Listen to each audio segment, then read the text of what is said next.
کہتے سنا ہے کہ سجدہ اللہ کو کرتے ہو اور دعا میں محبت مانگتے ہو تو تمہارا یہ سجدہ تو اللہ قبول نہیں کرے گا۔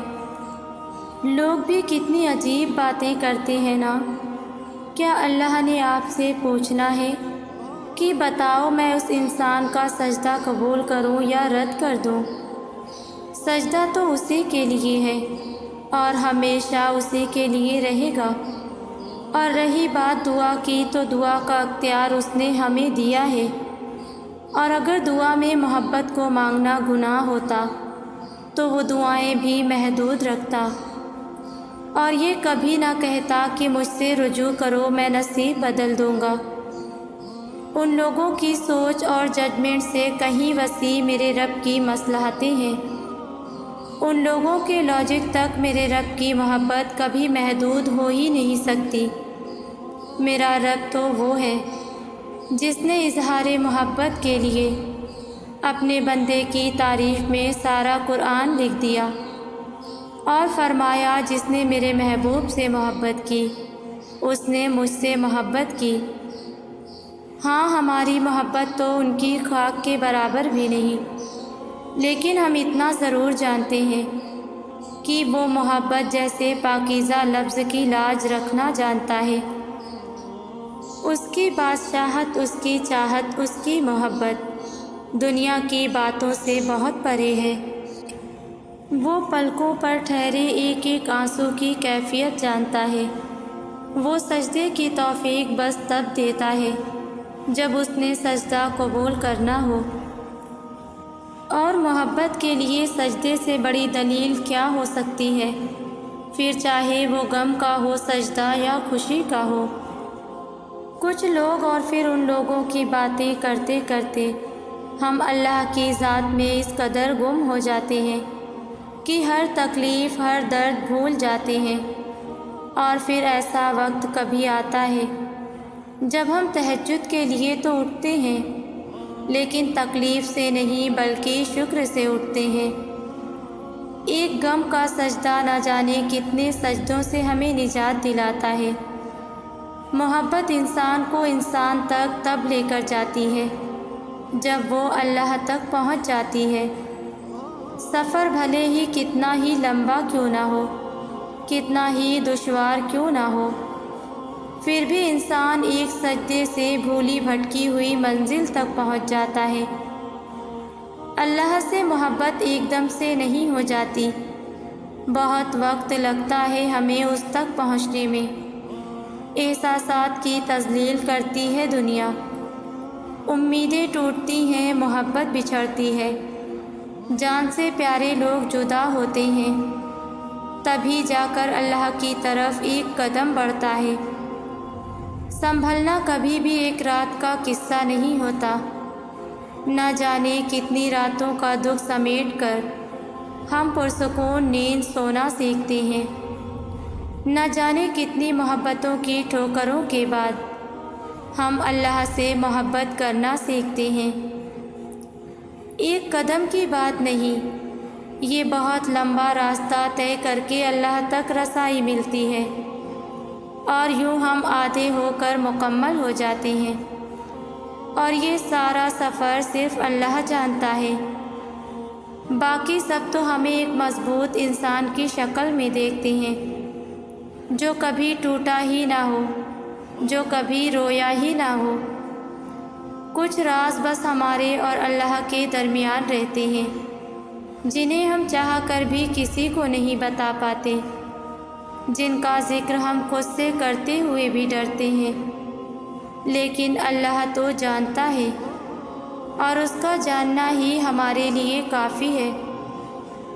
پھر کن کا سلسلہ چلتا ہے اور پھر صبر دے کر کہانی مکمل کر دیتا ہے، یا پھر معجزہ کر کے سارا قصہ ہی پلٹ دیتا ہے۔ اللہ دعائیں کبھی بھی ادھوری نہیں رہنے دیتا، بس کبھی کبھار وہ چاہتا ہے کہ اس کا بندہ اسے منائے، اس سے لاڈ کرے، اسے راضی کرے، اور ہو بھی کیوں نہ۔ یہ چاہتیں، یہ عقیدتیں، یہ محبتیں حق ہے اس کا، وہی اکلوتا حقدار ہے ان کا۔ وہ تو ناراض بھی ہو تب بھی محبت کرنا نہیں چھوڑتا۔ اس کی تو ناراضگی بھی اتنی پیاری ہوتی ہے، ضد تو ہم کرتے ہیں وہ تو راضی ہو جاتا ہے اور پھر اتنا عطا کر دیتا ہے جس کے ہم قابل بھی نہیں ہوتے۔ تو پھر تمہیں ایسا کیوں لگتا ہے کہ وہ اللہ تمہیں سنتا نہیں ہے؟ وہ جس کی دسترس میں دو جہانوں کی بادشاہت ہے، اس کے لیے بھلا تمہاری تکلیف کو دور کرنا کیا مشکل؟ تم ایک دفعہ ہاتھ تو اٹھاؤ، بس ایک دفعہ جھولی تو پھیلاؤ۔ پہلا سجدہ اس کی چاہت کا کرو گے نا، تو دوسرے سجدے پہ وہ تمہیں تمہاری چاہت سے نواز دے گا۔ بس ایک دفعہ اللہ کو اللہ کے لیے چاہ کر دیکھو، پھر وہ سب ہوگا جو تم چاہتے ہو۔ اللہ سے انسان کا ڈر کا نہیں بلکہ محبت کا تعلق ہوتا ہے۔ جانتے ہو کیوں؟ کیونکہ ڈر میں اکثر منافقت چھپی ہوتی ہے، جبکہ محبت منافقت سے پاک ہوتی ہے۔ محبت میں احترام ہوتا ہے سامنے والے کے فیصلے کا، اور اس کے فیصلے پر آمین کہا جاتا ہے، اور بڑے ادب سے اپنی چاہت سنائی جاتی ہے۔ اور اس ذات سے منافقت کیا کرنی بھلا، جو دل کے حال جانتا ہے، جو خواہشوں سے لے کر تڑپ تک ہر چیز جانتا ہے۔ اللہ سے تو دوستی کا رشتہ ہوتا ہے، ایسا رشتہ جس میں دل کی باتیں بلا جھجک اسے بتا دی جاتی ہے، پھر وہ باتیں کسی بھی قسم کی کیوں نہ ہو، اس سے کچھ چھپ بھی کیسے سکتا ہے۔ یہاں ابھی خیال آتا نہیں دل میں، اور اسے وہاں علم ہو جاتا ہے، پھر اس ذات سے محدود دعائیں کیسی؟ اللہ کبھی دعاؤں سے ناراض نہیں ہوتا۔ محبت کے لیے جھولی پھیلاؤ یا ہدایت کے لیے، اللہ کبھی خفا نہیں ہوتا۔ اس نے تو یہاں تک کہہ دیا کہ اگر جوتی کا تسمہ بھی ٹوٹ جائے تو وہ بھی مجھ سے مانگو، نمک ختم ہو جائے تو وہ بھی مجھ سے مانگو، کیونکہ وہ جانتا ہے کہ میرے بندے کو بہتر یا برے کا علم نہیں ہے۔ اللہ جانتا ہے کہ میرا بندہ تکلیف میں ہے، اللہ جانتا ہے کہ بڑی امیدیں باندھ کر میرا بندہ آج جھولی پھیلانے آیا ہے۔ وہ نیتیں دیکھتا ہے، ماضی یا اعمال سے نہیں پرکھتا۔ بس جو بھی اللہ سے رجوع کرتا ہے وہ اسے اس کی فریاد عطا کر دیتا ہے، اس کے یقین کی لاج رکھتا ہے۔ بس یہی اس کے در کی شان ہے، بس یہی اللہ کی محبت کی حقیقت ہے۔ وہ قادر ہے دل کو بے ترتیب کرنے میں، اور وہ اسے اس کی جگہ پر ترتیب میں لا بھی سکتا ہے۔ وہ زندگی کو ایک ہی سمت چلا سکتا ہے، اور چاہے تو وقت کو گھما پھرا بھی سکتا ہے۔ جہاں اللہ مقدر کی آس میں پھنسا دیتا ہے، وہیں وہ سب دے کر تمہیں مطمئن بھی کر سکتا ہے، کر کے چاروں طرف اندھیرا ہی اندھیرا۔ تمہارے ہاتھ میں آفتاب بھی تھما سکتا ہے، وہ بغیر ہوا کے اگر چراغ بجھا سکتا ہے تو مت بھولو وہ بغیر آگ کے اسے جلا بھی سکتا ہے۔ جو چھین لیا ہے اس نے تم سے، وہ تمہیں وہی چیز واپس بھی لوٹا سکتا ہے۔ ہم اللہ کی طاقتوں کو کبھی نہیں سمجھ سکتے، نہ جانے کیوں ہم نصیب سے اور دعا کے قبول نہ ہونے سے اتنا خوف کھاتے ہیں، حالانکہ نبی پاک صلی اللہ علیہ وسلم نے فرمایا تھا کہ دعا اس یقین سے مانگو کہ یہ قبول ہو گئی، اور جب اللہ پر یقین رکھتے ہیں تو دعا کی قبولیت میں شک نہیں کرتے۔ اور قرآن میں تو میرے رب کی رحمت کچھ یوں بیان ہوتی ہے کہ وہ جس طرح چاہے اور جو چاہے کر سکتا ہے، اس کی قدرت میں حد بندی نہیں ہو سکتی۔ اس نے تو ایک کام کا ارادہ کیا اور بس وہ کام ہو گیا۔ نہ وہ کسی کا محتاج ہے اور نہ اسباب کا پابند۔ پھر تم کس چیز کا خوف کھاتے ہو؟ جب اللہ راضی ہوتا ہے تو سب ہو جاتا ہے۔ پھر وہ دنیا کو دکھلا دیتا ہے کہ کائنات کے دلائل اس کے معجزوں سے زیادہ طاقتور کبھی نہیں ہو سکتے۔ جب اللہ کو کسی انسان کا سجدہ کرنا پسند آ جاتا ہے تب وہ خود ایسے اسباب بناتا ہے کہ انسان سجدہ کرنے پر مجبور ہو جاتا ہے، اور اگر اس چیز کا خیال اللہ آپ کے دل سے نہیں نکال رہا جسے آپ بھولنا چاہتے ہیں تو سمجھ جائیں کہ وہ آپ سے اس خیال کے ذریعے رابطہ بحال رکھنا چاہتا ہے، یعنی اسے آپ کی آواز بھا گئی ہے، آپ کے مانگنے کی تڑپ پیاری لگی ہے، اور اللہ جس سے رابطہ رکھنا چاہے اس کے مقدر کی تو کیا ہی بات ہے۔ بس پھر جو سجدے میں گر جاتا ہے اور اللہ کی محبت کی لاج رکھ لیتا ہے تو پھر اللہ بھی اس کی محبت کی لاج رکھتا ہے۔ بکھرنا عارضی ہے مگر اللہ کا سمیٹ لینا مستقل ہے۔ اللہ سے محبت کرنے کے لیے اس کے بندوں سے محبت کرنا بہت ضروری ہے۔ مسئلہ یہ ہے کہ ہم نے یہ محبت لفظ بس لڑکا اور لڑکی تک محدود کر لیا ہے، جبکہ محبت کی اول قسم انسانیت سے محبت ہے، ان کے بندوں سے، اس کے انسانوں سے محبت ہے۔ اور جانتے ہیں محبت دنیا میں سب سے آسان ہے، بس چند میٹھے بول، ہلکی سی مسکراہٹ اور نرم پرسکون لہجہ۔ اللہ کی محبت دل میں اتنی نرمی پیدا کر دیتی ہے کہ پھر غم بھی پیارا لگتا ہے۔ اور آج کل کے اس نفرتوں بھرے دور میں انسان تو بس وہی ہے جو اپنے لفظوں سے کسی کے لیے سکون کا ذریعہ بنتا ہے، جو اپنے لہجے سے کسی روتے ہوئے کو ہنسنا سکھاتا ہے۔ ہم ایک دوسرے کے لیے یہی تو کر سکتے ہیں۔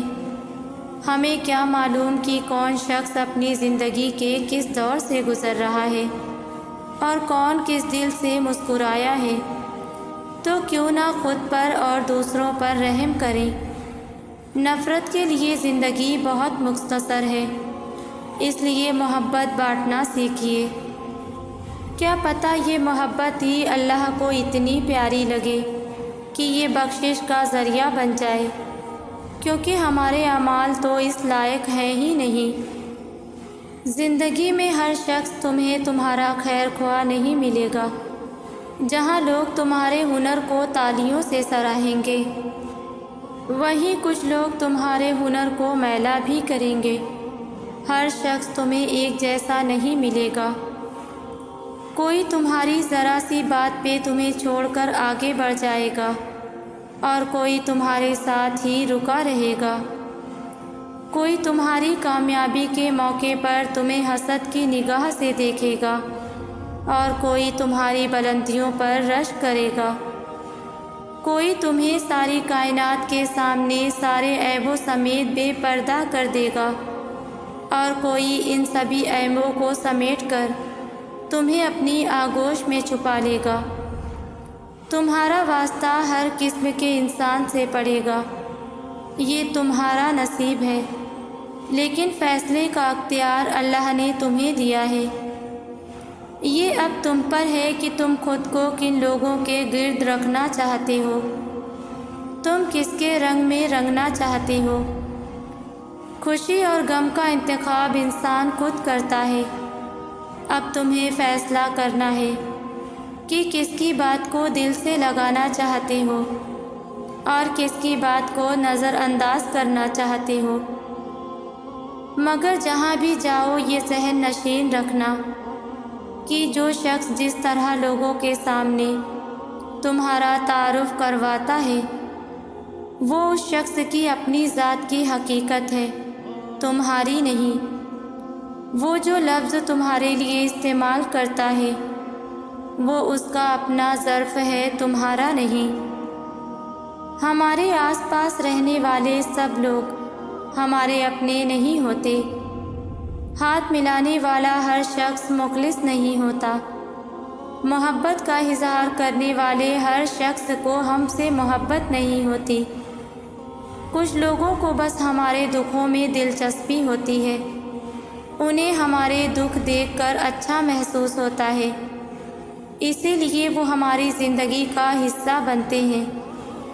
مگر ہم مخلص ہوتے ہیں تبھی ان سے جذبات منسلک کر لیتے ہیں، پھر جب ہمیں اللہ ان کی دکھا دیتا ہے اور انہیں ہم سے دور کر دیتا ہے تو ہمیں یوں لگتا ہے جیسے اللہ ہمیں سمجھ نہیں رہا، حالانکہ ایسا نہیں ہوتا۔ اللہ ہمیں تکلیف میں نہیں دیکھ سکتا، تبھی وہ ہم سے کچھ لوگ دور کر دیتا ہے۔ وقتی طور پر سمجھ نہیں آتی ہمیں، مگر زندگی سب سمجھا دیتی ہے، بھلے ہی دیر سے ہی صحیح۔ رونا، غم کرنا، سسکتے رہنا اور رات بھر نہ سونا، یہ سب انسان کی فطرت کا حصہ ہے، اور رونا حق ہے تمہارا۔ اگر رونا چاہتے ہو تو جی بھر کر رو لو، اتنا رو لو کہ یہ سارے کا سارا کرب آنکھوں کے راستے سب باہر نکل جائے۔ نیند نہیں آتی رات بھر تو جاگ لو، خدا سے باتیں کر لو، اور اتنی باتیں کر لو کہ سارے سوالات، سارے الفاظ ختم ہو جائیں۔ یہ جو بھی غم، جو بھی پریشانی تمہیں تنگ کر رہی ہے، اسے ایک دفعہ ہی سب باہر نکال دو، اسے اپنے اندر ہی دبا کر اپنی روح کا حصہ مت بناؤ۔ پھر خود سے اور اللہ سے یہ وعدہ کرو کہ جس چیز کے لیے آج روئے ہو اس کے لیے پھر کبھی نہیں رو گے۔ جس چیز کی وجہ سے تم رات بھر سوئے نہیں، اس کا سوچ کر کبھی نہیں جاگو گے۔ جس چیز کی وجہ سے تم لمحہ با لمحہ تڑپتے ہو، اس کی وجہ سے اب کبھی نہیں تڑپو گے۔ اور اس بات کو یاد رکھو کہ ہر چیز میں اللہ کی مصلحت ہے، عطا میں بھی اور قضا میں بھی۔ سجدہ وہ لمحہ ہے جب خدا اور بندے کے درمیان کوئی تیسرا نہیں ہوتا، خاموش گفتگو ہوتی ہے، کوئی پردہ نہیں ہوتا، بیان ہر بات ہوتی ہے، چھپا کوئی راز نہیں ہوتا۔ وہ سمجھ لیتا ہے بن کہے ہر بات، اس کی طرف سے وضاحتوں کا سوال نہیں ہوتا۔ اللہ دل ایسے جوڑ دیتا ہے کہ پھر زندگی میں کوئی ملال نہیں ہوتا۔ اس کی محبت ایسا سکون دیتی ہے کہ پھر دل کبھی بے قرار نہیں ہوتا۔ میں نے سب کو آزمایا ہے، اس سے بہتر کوئی یار نہیں ہوتا۔ وقت نے سکھایا ہے اس سے زیادہ کوئی وفادار نہیں ہوتا۔ یہ ایسا تعلق ہے جس میں کوئی لمحہ دشوار نہیں ہوتا۔ اسی لیے خدا اور بندے کی محبت کو کبھی زوال نہیں ہوتا۔ ضروری نہیں ہے کہ تمہیں ٹھیک شخص سے ہی محبت ہو، یہ بھی ضروری نہیں کہ ہر شخص برا ہی ہو، مگر کچھ چیزیں ایسی ہوتی ہیں جو مقدر میں نہیں ہوتی۔ ہاں، اللہ ہر شے پر قادر ہے، وہ برے کو بہتر بنا سکتا ہے اور بہتر کو بگاڑ سکتا ہے۔ پھر تم ضد پہ کیوں اڑے ہو؟ کیوں خود کو اذیت میں ڈال رکھا ہے؟ خود کو وقت دو اور رب پر بھروسہ رکھو، کس کو کب اور کیا دینا ہے اللہ خوب جانتا ہے، اور در حقیقت وہ تمہیں بہترین سے نوازے گا انشاءاللہ۔